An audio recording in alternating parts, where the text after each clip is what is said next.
This is Justin Pulitzer. This is my weekend review for Sunday, May 8th, 2016. Just looking at my list here of topics to cover, and it is quite daunting.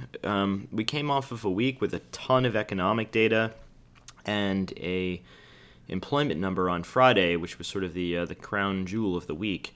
Anyhow, let's run through it. Let's do the 6 market keys, hit up the 7 Fed keys, talk about the major market indices, some of the momentum stocks, some earnings plays. We'll talk about the Fed.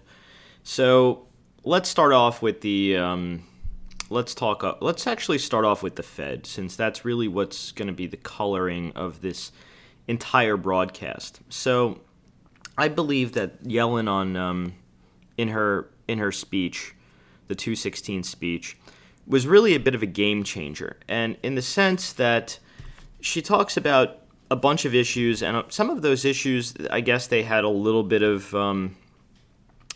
concern as that have kind of righted the ship a bit, but a lot of them really haven't. And I'm just going to tick through some of the ones that I have in my notes. And part of that, starting out, and the major one was global risks. We know we have the Brexit potential coming up, and that's after their June 15th meeting. So it seems to me that is going to be front and center for the Fed with regard to their concern. Just before recording this video, someone tweeted me that Greece is back. There's riots apparently in front of their parliament. I don't know if that's necessarily true or not. I'm going to have to take a look, but wouldn't surprise me if Greece comes back on the table. I believe some of their debt is maturing, and we're going to probably do our annual summer vacation in Greece, in the streets of Athens. The dollar and energy, they talked about those two issues being transitory. So that actually seems to be coming to fruition. You can see the UUP is backing off here. We're making some lower highs and some lower lows. So that's good. Also with oil, that seems to be riding the ship too here with higher lows and higher highs. I'm going to get back to those and discuss those in a lot more detail in a little bit, but for now, that is what it is. GDP, they had talked about being just a touch, and I have that in quotes, lower than consensus, although we know since then GDP for the first quarter was terrible, and now some of the reads on the second quarter are not good.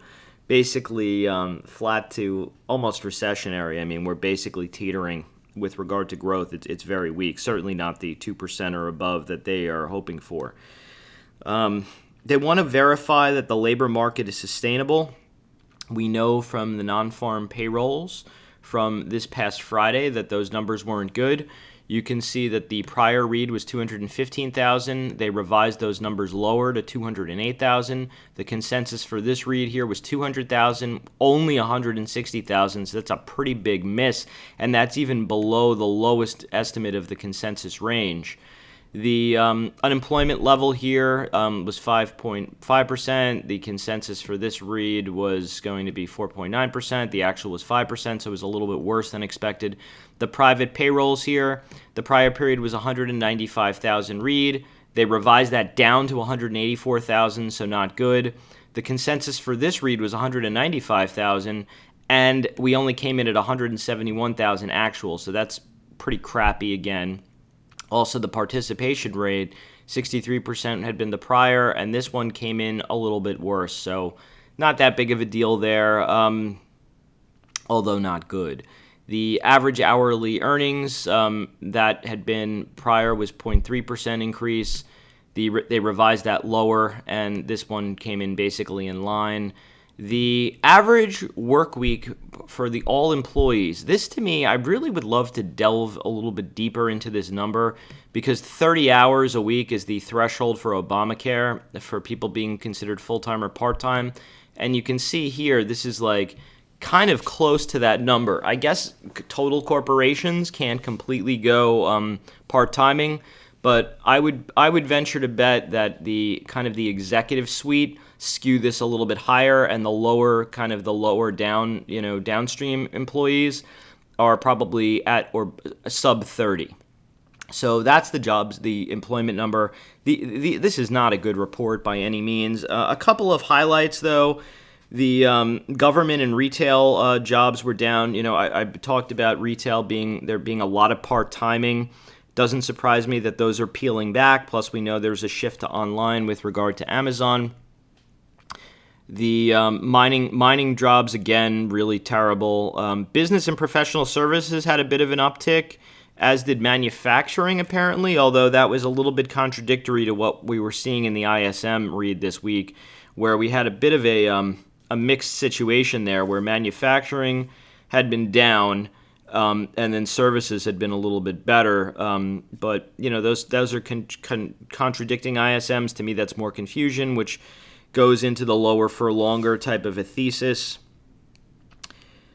The neutral Fed funds rate, they talked about being historically low, holding positions during their normalization, and could even lower interest rates to zero if there's a shock. I think that was the first point of them showing their concern. This was back from the February Yellen speech. They were talking about their 2% objective and the possibility of an overshoot, and they used this word symmetric, which I said meant that I think that they would be comfortable with slightly above 2% inflation, because we've been below there for so long, kind of balancing out with the symmetry. They talked about being worried about being behind the curve. I think that's just playing lip service to that.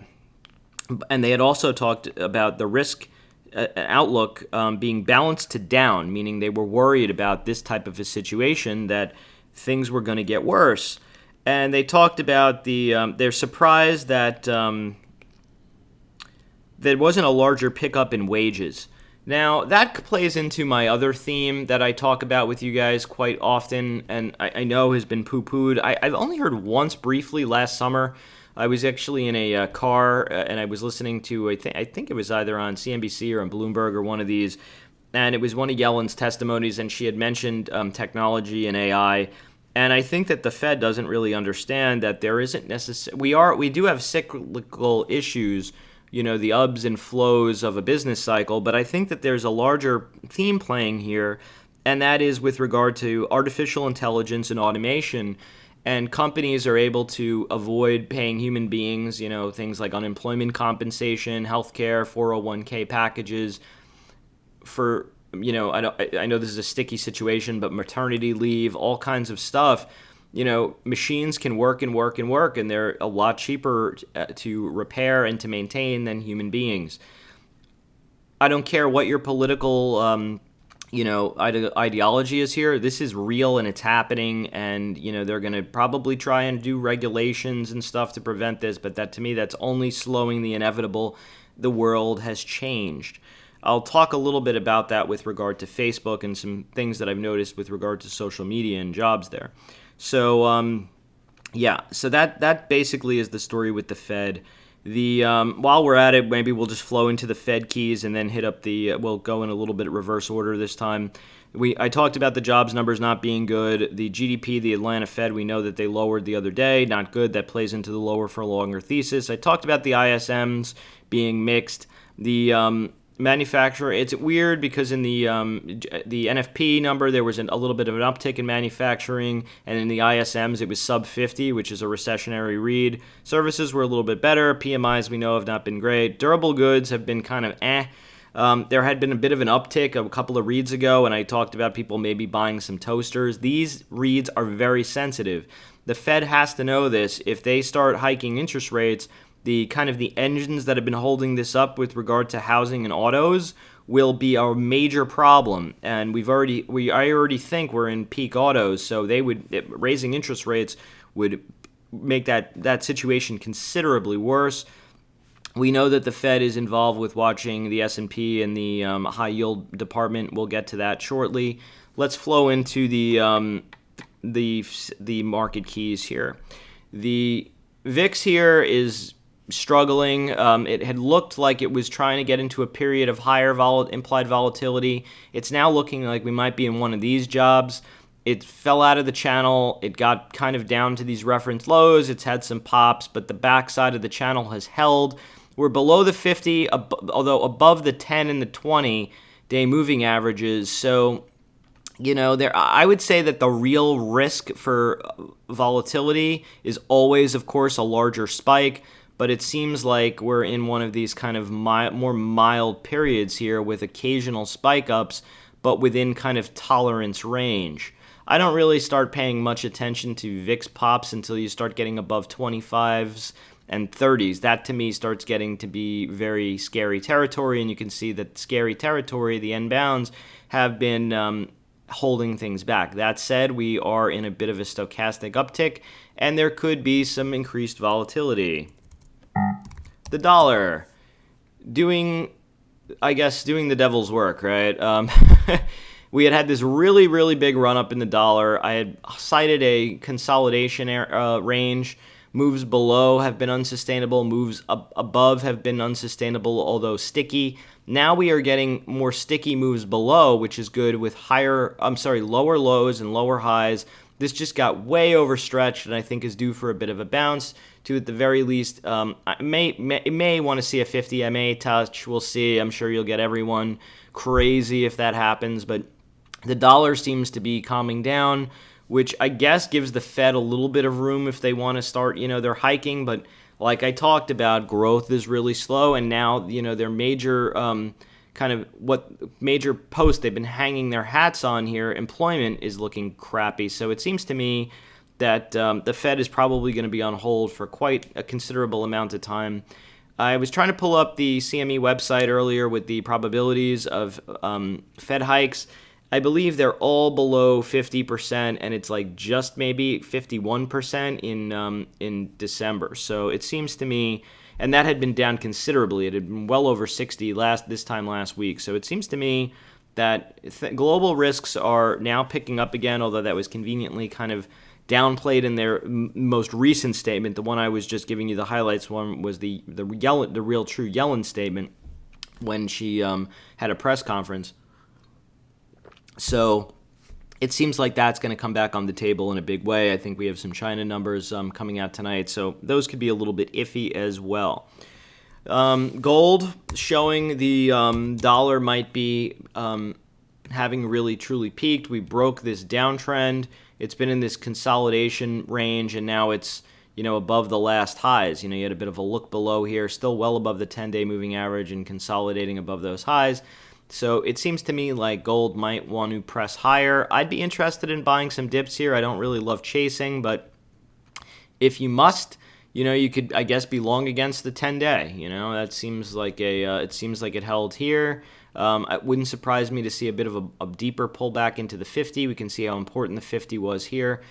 So if you want to play row with closes against the 50, that to me seems okay. Righty, this would be nice if this would work. The TLT, we are having equal lows, a little bit lower highs.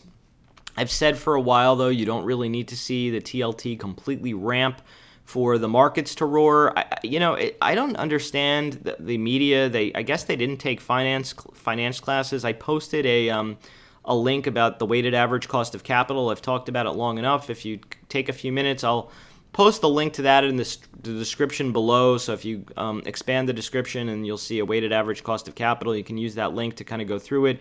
I think you could actually also do some interest rate sensitivity. If you change some rates, you see the difference in the end product. That is what I'm talking about here. I don't want to get too much into convexity. That's really not, I don't think would be productive in terms of this video. Although if you want to Google bond convexity, I think it would be very interesting.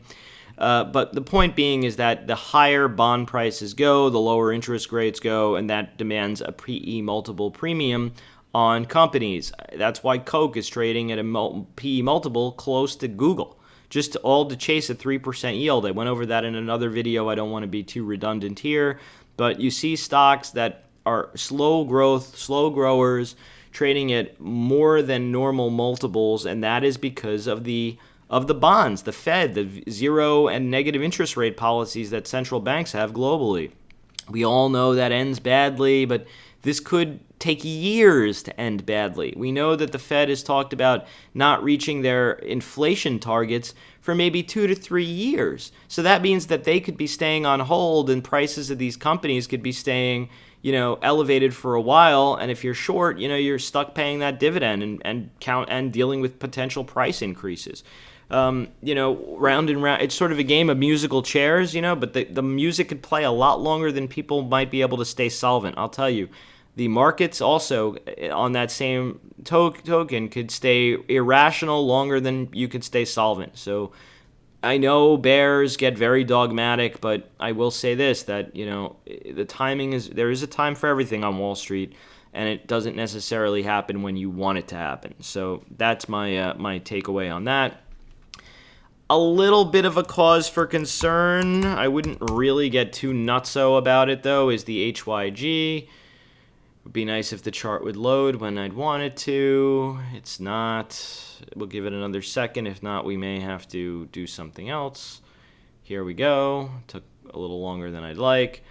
A little caution. We're a little bit below the 200-day moving average. We had that breakout here. Consolidation below. We're still above the 50.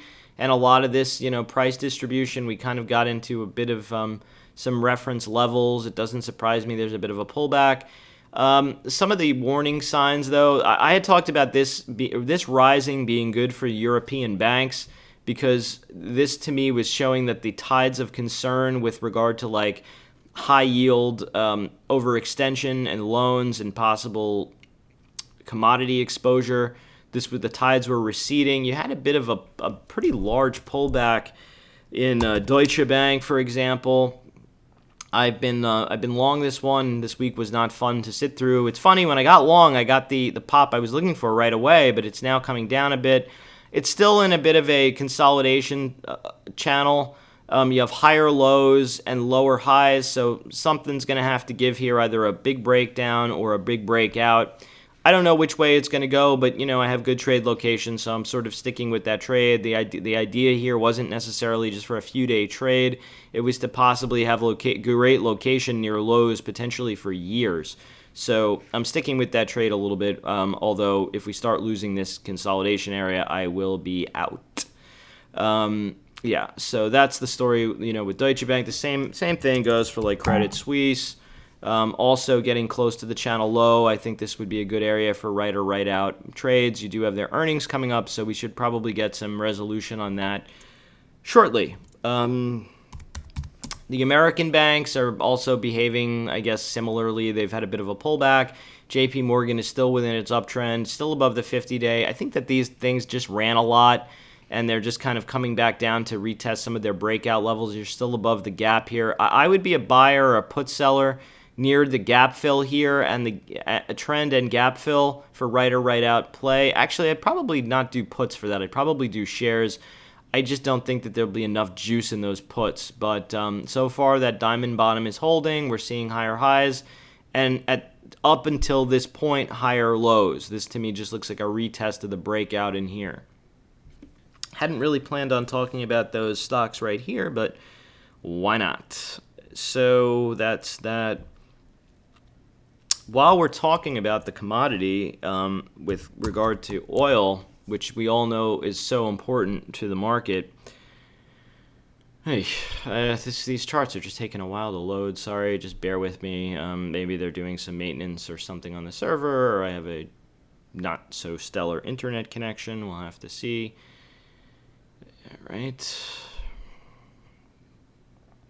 Anyway, oil has been, until the chart loads, has been into some, I guess, resistance area, and it seems to be holding up like a champ. I still think we're going to see higher. I don't know that we don't necessarily need some more consolidation and pullback. First, it would be great if the chart actually loaded to here we go. I think I'm going to have to bring this out of 3-year data. I'll do it after I analyze this chart. Maybe it's just taking too long to pull that information. We had a breakout of the 200-day moving average. It wouldn't surprise me to see it retest, but the good news about oil is we're making higher highs off of higher lows. This just came into a high volume node here. It doesn't surprise me that there's a little bit of resistance, but I do think we're going to see 49.50, maybe even still higher. But, it's also possible that there's a little bit more pullback ahead of time as well. I mean, things don't go up in a straight line. Momentum chasers never, all they ever want is up days or just all down days. The market doesn't really work like that. It goes from periods of balance to excess and back to balance and then to excess. So this to me just looks like some consolidation. I think it's a little bit encouraging. The XLE, which is, let's see, hopefully this, all right, this loaded a bit quicker. That's good. The XLE, you can see, had this 200-day moving day average breakdown here and has never looked back until here. We finally got over it. I think at the very least, it's healthy that it could retest there. You have the 50 and 200-day right there with the trend like right below. Also, this where this kind of candle got started. As long as you're above this bar, I mean, I guess it's still healthy. I would be an interested buyer back near trend and back near the 200 and the 50-day moving average. I like short-term put ratios to play for that. The pattern is still good. Higher lows with higher highs. So just getting a little bit of pullback and consolidation. Nothing to really get too crazy about. Same bee's knees in Exxon. Getting close to these reference highs here. You know, there's a little bit of consolidation. I mean, we are overbought on a lot of these things. They could have some pullback. Exxon is, to me, looks like it's in a big channel, and it looks like it does want to get up higher, maybe to retest these highs in here, so which would coincide with the channel top. So we'll see how that goes. I mean, Exxon, as long as we're really above 83, we're kind of a long way from there, and there was a nice solid breakout here. You know, this had been a lot of support in the 85s to 84.70 to 85 area. It was resistance here, and now we're above it. So it wouldn't surprise for a retest. That would be channel low. You know, we are up into a little bit of a channel high, but to me, this is still in buy the dip territory. You know, I'm not necessarily, you know, panicking here over energy and commodities. China is not looking pretty. Look at this. We had this breakdown, basically a check back to the prior support, which became resistance. Kind of the same thing here. We rallied back to look here where the real breakdown took place, and there's a bit of a pullback. The stochastics there's still room for lower. I would be an interested, you know, right or right out buyer somewhere around this 50 or 61.8 Fibonacci retracement, probably via short out of the money puts.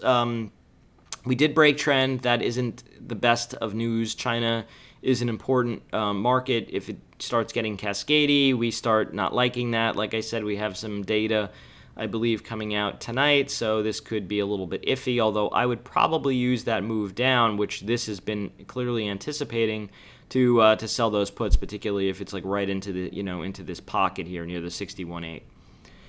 The stock that everyone likes to talk about China is the BABA. Got way bombed out here. It had this sort of this area. Look at what this is. This is a big volume node. You had the old support really around here. You had the big breakdown from 81, and this area has just been consolidation. You got up here. You had another distribution. This was one distribution. This was two distributions. You had a breakdown, higher low, which is good. And then it kind of it's just consolidating up in this area. So I think this is all the people who had bought back up here getting, you know, made whole. It's good that the downtrend is broken. You have 2 days here of consolidation.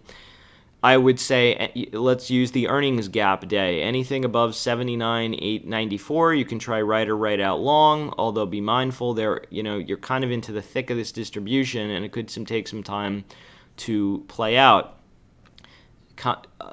Anything below the 2-day low, you'll probably get the gap fill. Let's just keep it that simple. I always like to keep it simple, and we did.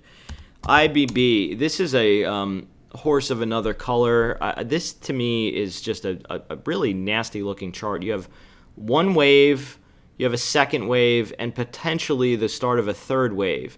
If you do a 1.618 Fibonacci extension from this range, that could take you down to the start of the big run.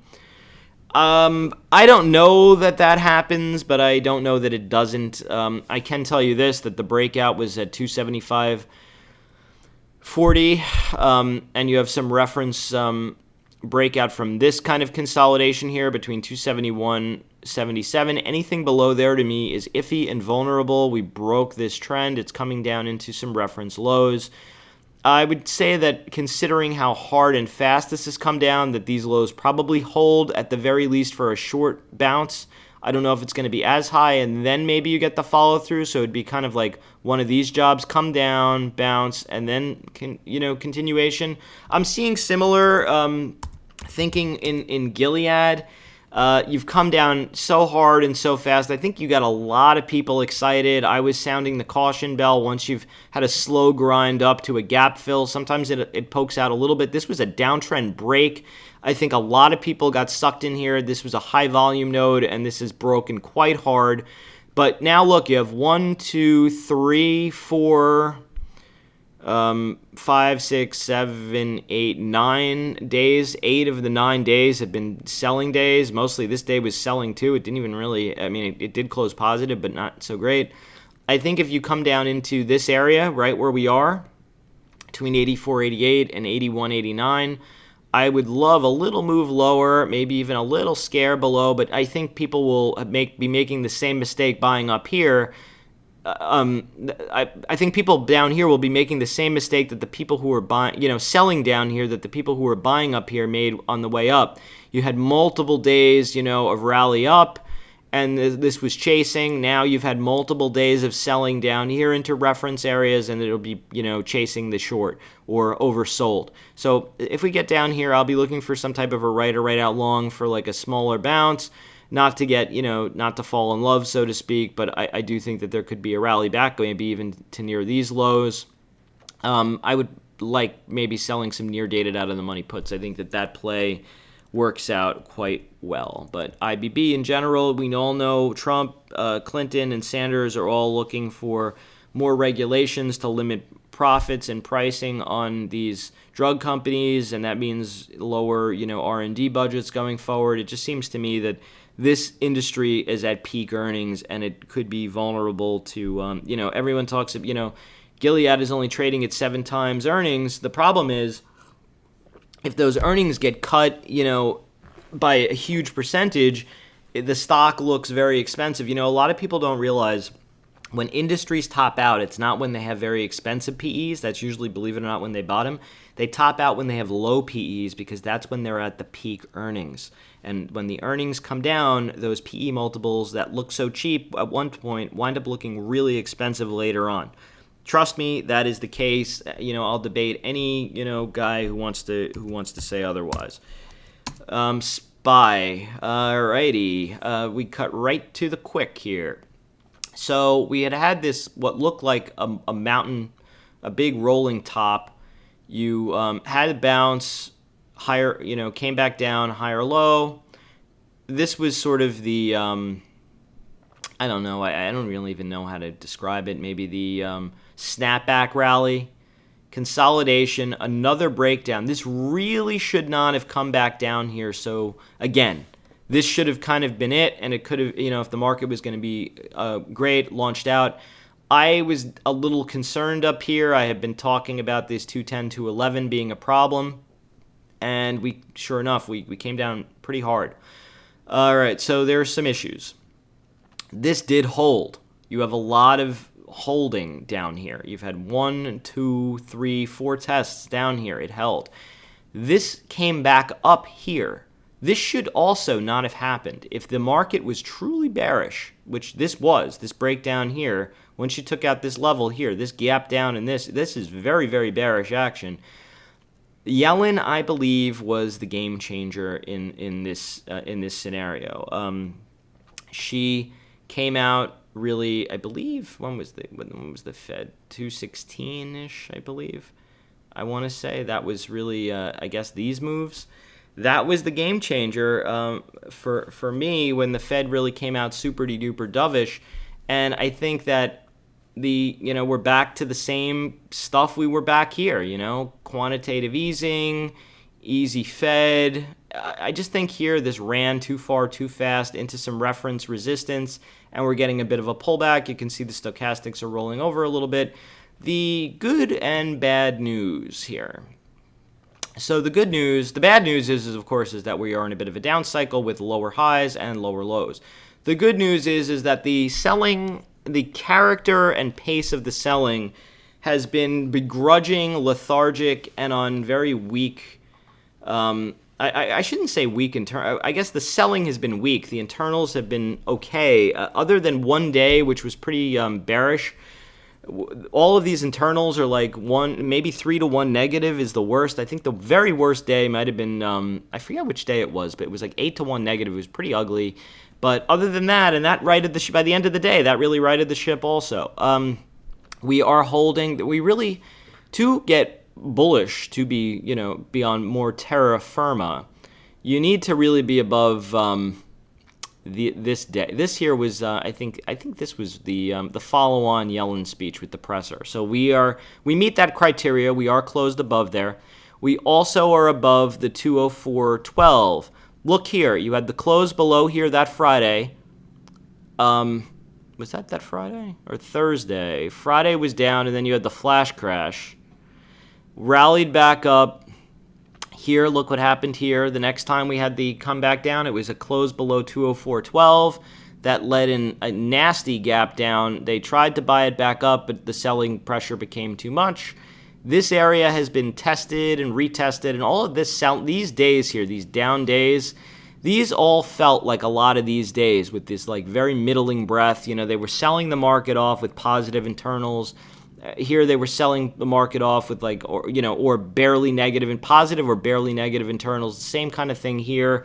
I'll say this: we tested the 50 below the 50 a little bit. We tested right to some of my key levels. This 203.87. The low of the day here was 203.88. These levels really work. We held the 204.12. We closed back up higher. I will say this. I would have been more impressed if the bulls were able to have a look below here, these below the range, and then closed up above the prior 2-day highs, and really taken out the 205.92. And I believe the high of day here was 205.98. So I would have, if we would have closed up here, I would have said that Friday was a little bit more convincing. I will say this now. We have a 3-day range here. Anything above the 3-day range to me is bullish to a move back to the upside. We still have a gap to fill up here. Very possible that happens. If we lose the 3-day lows, I would say we're probably going to come down close to the 200-day moving average and the 201.90. The expected move this week is about $3 in SPY. It's actually slightly below there. That would take you to 208.97 on the upside. What was the close here? 207.97. So a little bit above the close here. And a move down below with the move would take you to 202.72-ish, so roughly around this area too. So it seems like we're kind of within context. The only issue is that a move lower, you'll probably start getting the IV jacked up. We showed you how low it was before, so the move to the downside could be larger than the move potentially to the upside. Here, you do have, I guess, what could be construed as a failed breakout. To me, this is really more has to just do with these lines, considering this isn't really a very steep downtrend line. It isn't, like one of these, like this old one here. Let me just bring that back into focus to show you guys what I'm talking about. It's not like one of these, like where it's a real, true steep downtrend line. It's more, kind of just equal highs. So I think that it was just responsive selling into this area. I'll show you. If you lose these lows, though, you look where this big volume distribution is for the up top. That's why moves below this 204.12 have been met with super-duper increased selling, because it's below the upper distribution range and people are nervous. We did not have a close below there. If we start closing below there, I believe we will come back down and retest the 200 and potentially some of these Fibonacci levels. 100 MA also, by the way, is always an important level. But right now, we are just caught in the range, so I will use the 3-day range here as the guide. Anything below the low on Friday to me is iffy and a short to the downside. Anything above these 3-day highs is probably a long for the gap fill up here. Really keep it simple. That's simple stupid. With regard to the ES, let me show you. This is the continuous ES. Can get rid of these. We don't need these. I don't use this chart very often. You can see we've held this breakdown range here, the 50. Everything is kind of held where it should for the moment. That being said, anything below these ranges are troubling. I will show you on here. This is my version of my flight control system. This is the ES on the 15-minute. You can see the VWAP here. We closed a little bit rich. It was down in 2042.58. We closed rich by about $11. If we get a gap down into this area on the trend, I would be a right or right out long buyer. You could see that we closed up we got just close to the value area high. So would not surprise me to see a little bit of that, this end of day run up, which was, I would say pretty bullish. You had poor highs here, although they were repaired. Were these repaired during the last? Yeah, kind of. Yeah, they did. They repaired. So we'll have to see how that plays. The market does trade for an extra 15 minutes after the RTH close of the regular market. The futures still trade. So this was still considered RTH for the futures market. Yeah, so I do think that there's a pullback. I'd be interested in buying the VWAP for a right or right out play somewhere between the 42s and the 45 half-ish area. If that holds, I would say that the bulls still have room to run. Anything below there to me starts getting a little bit more iffy, as they say. Alrighty, so that is the ES. Let's go back to the markets, the other markets. IWM. So far, it's holding where it needs to, held to 50 MA. This had a bit of a breakout. We're now retesting back into sort of this trend. It didn't quite get to the trend. It held the 50 and rallied. Again, I like that anything below that 50 could get a little bit more iffy for a move down. Anything back above, you probably get a press higher. Look where this stalled out, though. I had been talking about this being to this box low. The IWM has still had a lot of relative weakness. Basically, we got to look back in and just found some responsive sellers. Really not a big surprise. Look where all this volume took place. You're getting a move now back down to the lower end of that distribution where price is not as comfortable. So to me, this was just obvious that we would get a little bit of a pullback. I know people are a lot more bearish than that. I'm not ready to get crazy bearish yet until I see a few things. This could start getting a little bit concerning. It isn't yet, but it could. You had this lower high now, had a bit of a false break of trend, a pullback. We are right into the meat of this volume distribution, this sort of breakout here. It held. So far, so good. We could pull back to the trend, which is a 50% fib. I believe that would be a good right or right out area to buy. If that breaks, then we could see the more primary trend down near, probably by the time it gets there, down near a retest of these lows, maybe the 61.8. We'll have to see where it is at the time. The real problem here is this, and I'm just gonna, I'm one of those guys that kind of just likes to hit you right between the eyes with what's important, and it's this chart of Apple, a potential longer-term head and shoulders breakdown, failed check back, now retesting these lows. This was the flash crash low here of 92. We had let me pull in. Look, we are oversold. That is true. The issue is we have an iPhone 7 launch coming up somewhere in September, October out here. You have one more earnings ahead of them. And then when is it? The Worldwide Developer Conference is in June. So that we have a bit of a catalyst coming here. You have these double bottoms basically here, a kind of a very, very weak rally higher, and now we're back to here and we made a new low. So the bulls really aren't exactly showing a lot of grit here. I will say this, the selling on this day, let me see if I can show you this. Intraday, 1 day, 5 minute. Yeah, look at this. This was very, very cutie pie type of trading. Look at this. You came down here. The low on this bar was 191.99. They looked below by a penny, ripped it up. All the people, I guess it wasn't enough to stop shorts, ripped it up, took it down again, and then kind of closed it okay, slightly below here. But I don't know whether this is just algorithmic trading or if this is real, really the real deal, but look where this has come down from. It came down from 112 all the way back down to 92. Obviously, this was going to bounce at least the first time. This was along over these hammers. The fact that you're back down here so quickly, this really, really needs to hold. It's very possible Apple goes sideways for a while and then has the break, or it goes sideways for a while and then has a bit of a bounce up. Apple likes to fill gaps. I know everyone is super bearish on Apple now. Believe it or not, Apple could fill the gap first and then, believe it or not, go lower and frustrate everybody. That's what the stock market is designed to do, to screw the most amount of people as many times, as often as possible, for the max. It's designed to create the max pain.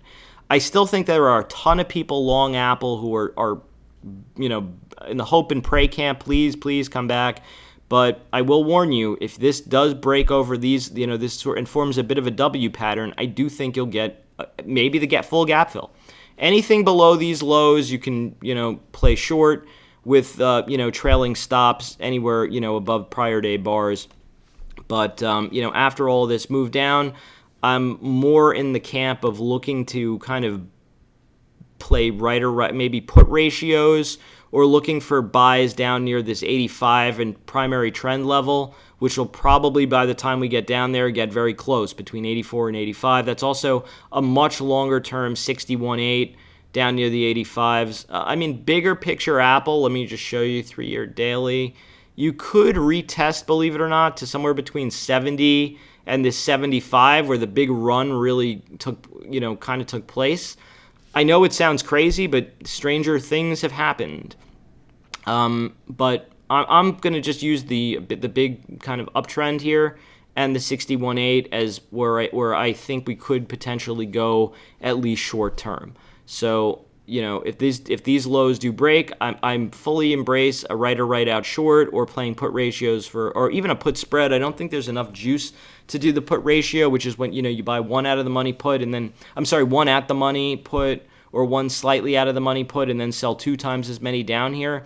I only like to do overwrites when there is a lot of juice, and there's not. So I think a straight out put spread or put fly would be the better way to go.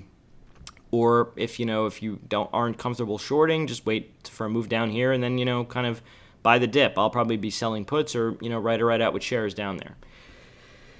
Facebook, all of the money that has been fleeing a lot of these other momentum stocks, I think, has been going into Facebook.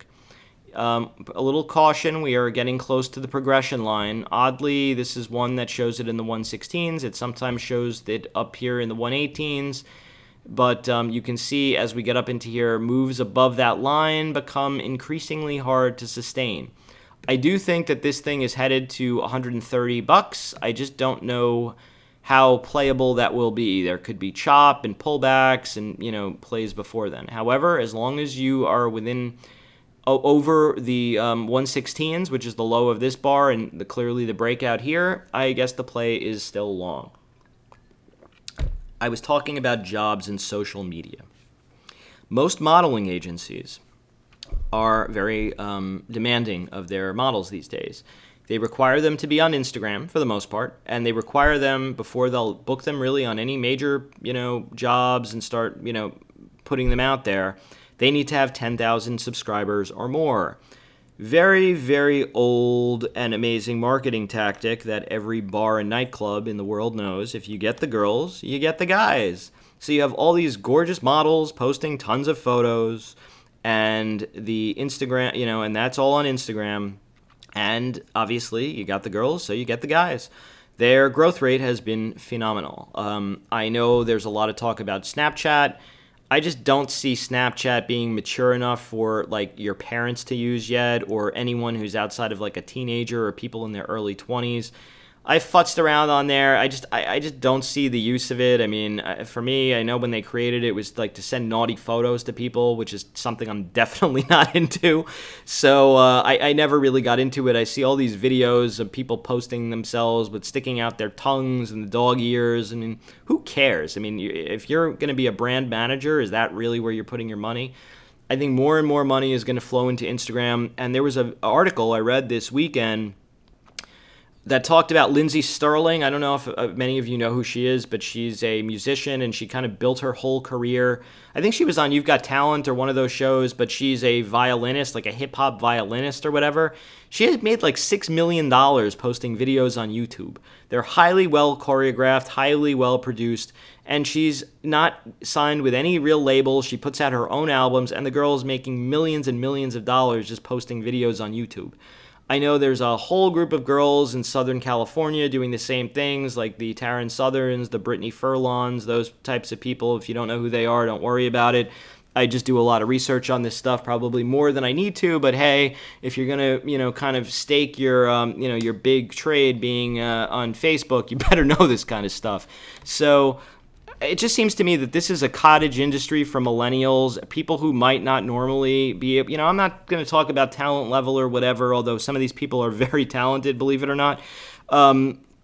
But, you could base a whole career based on just social media. And this is really why I think that these stocks are doing well. You have highly motivated users who are now making money on it. It's really quite incredible. It's a great level. I mean, look at the presidency. I mean, Twitter might make Donald Trump president, for crying out loud. It's really true. This is a disintermediation tool. If you're an artist or if you're a politician, you don't need to take out TV advertising anymore. You don't even need to take out online advertising. Think about where the dollar flows went in the last quarter. They flowed out of online and TV and into social. That's why Google got nailed, and that's why Facebook went higher. Social is where the trend is going. They're growing revenues and bottom lines faster than the Googles of the world. Not to say Google's not good, but Facebook is growing faster, at least as far as their top and bottom lines are. That's where the money is flowing. Always think about the macro trends. People always, I don't pigeonhole myself. First and foremost, of course, I look at technicals, but I also blend fundamentals and macro. And when they all line up, they set up for, stocks like this that are, in major long-term bullish secular uptrends. It just is how it is. Someone messaged me the other day, they don't care how Facebook is performing. It's, it's doomed longer term. That eventually their PE multiple, it's going to come back down to earth. Yeah, maybe in 10 years from now, but the stock could double from here between now and then. If you're willing to pay, 20 or 30 or 40 or 50, you tell me where where it stops. There have been a lot of people trying to pick the top on Amazon for a long time too, which is another one that had amazing beat. Down here Amazon was expensive, over here Amazon was expensive, over here it was expensive, and it just got more and more expensive. If you were short from 300, you're probably dancing for your supper at Port Authority to pay for a Nathan's hot dog or a Gray's Papaya hot dog on 72nd Street because you're bankrupt off this. Maybe you create a GoFundMe account to make up for your margin calls. But, Amazon, another one, had an amazing quarter. This isn't seasonally the best time for Amazon. Maybe we get a little bit of double top action in here. I mentioned that this would probably be, in here and up here would probably be sell areas. It's been consolidating, though. It's holding the gap. We had a bit of a test, and, I think that eventually this gap will probably get a fill, sort of like one of these. But it's probably at this point, believe it or not, a gap to a fill to buy rather than than get nervous about. Seasonally, like I said, this isn't the best time for Amazon, but I just think that the share they are taking is incredible. The traffic is moving away from malls. It's moving away from these stores. Look what happened to limited brands. This is, by the way, off the cuff. I didn't even plan to discuss this. I just thought of it. Look at this. This is Victoria's Secret, brands that were doing well. This is all because of mall traffic. People are not going to these malls anymore, and they're buying it online. This is a major secular trend. This is what the Fed needs to pay attention to. People are going to be out of jobs in a big way. It's all moving online. It's all AI. It's all automation. Amazon and Facebook are at the heart of the storm there. These are the places you want to be. Netflix.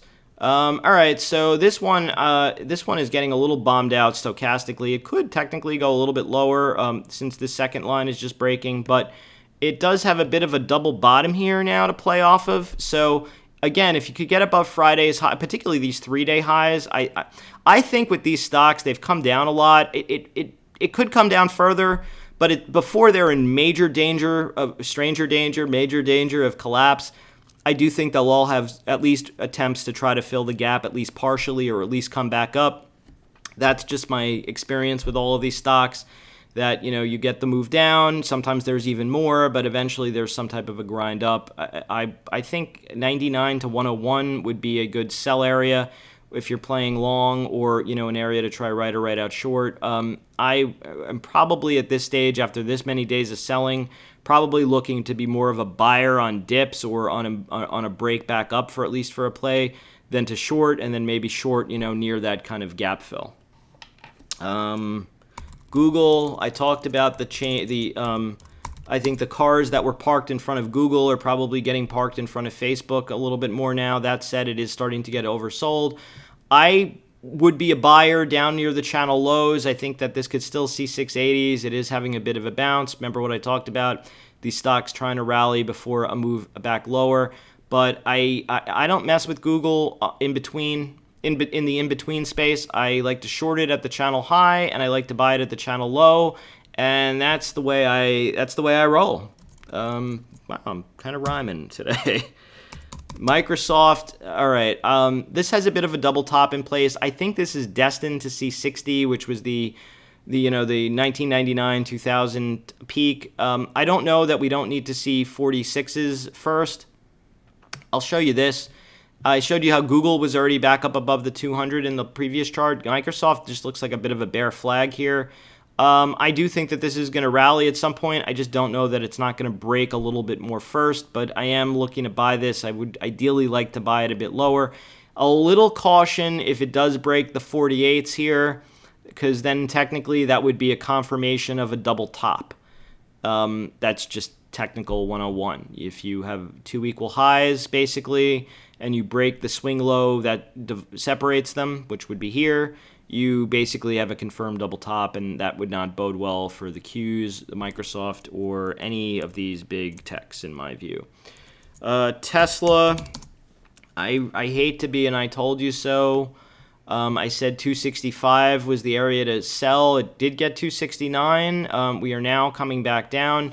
I had said you're a long way from Toto with the 50% and the 61.8 fibs. We are not that much farther away from Kansas anymore, Toto.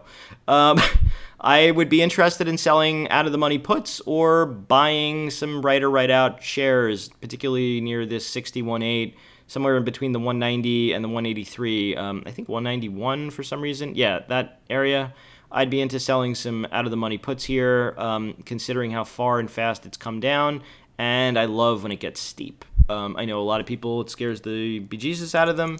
For me, I just love it because IV is on the rise then. All right, so we basically got into some reference resistance with regard to Priceline. I saw someone actually tweet, or I think one of the TV guys said, "Oh wow, Priceline is only closed down $100 as opposed to being down far worse." Okay, yeah. I wish they would split this stock so us mere mortals could start playing it a little bit more aggressively again. We'll keep it simple with Priceline. Anything above this hammer high probably plays for a gap fill. Anything below the hammer low, and you'll probably see trend or maybe even the gap fill down to the 61.8. Look where this sort of supported near the 112s. I think it had a smidgen of an overshoot. Yeah, a few bucks overshoot, but that basically held. So I would think that this reference area would be an amazing area to play for. I like put spreads or put ratios or put flies to play for a move down into that, trend 61.8 area. It just is too good, right? An open gap and a 61.8 exactly aligned with past support levels and an end of a volume distribution. I mean, just... this would be like, Patrick Swayze at the end of, Point Break, not surfing, the 100-foot waves. This is it's every Momo guy is going to be looking for that. Alrighty. YELP.